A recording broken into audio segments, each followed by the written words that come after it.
तुम्ही पाहत आहात MCN न्यूज मराठी। मार्च 2025 मध्ये घेण्यात आलेले माध्यमिक शालांत प्रमाणपत्र परीक्षा अर्थात इयत्ता 10वीच्या परीक्षेचा 13 मे रोजी ऑनलाईन निकाल जाहीर झाला आहे। यामध्ये कोरपावली येथील DH जैन विद्यालयाचा निकाल 43.90% लागला असून यात विद्यालयातून पटेल उमर मुख्तार याने 77.40% गुण घेऊन शाळेतून प्रथम येण्याचा बहुमान पटकावला आहे।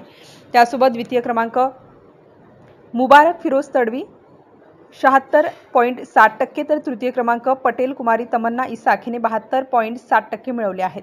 राज्याच्या 9 विभागीय मंडळामधून इयत्ता 10वीच्या मंडळ परीक्षेसाठी एकूण 15,58,020 विद्यार्थ्यांनी आवेदन भरले। त्यापैकी 15,46,579 विद्यार्थ्यांनी परीक्षा दिली असून त्यातील 14,55,433 विद्यार्थी हे उत्तीर्ण झालेले आहेत। उत्तीर्ण होणाऱ्या विद्यार्थ्यांच्या एकूण टक्केवारीची आकडेवारी 94.10% इतकी आहे। MCN न्यूज मराठीकरिता फिरोज तडवी, यावल।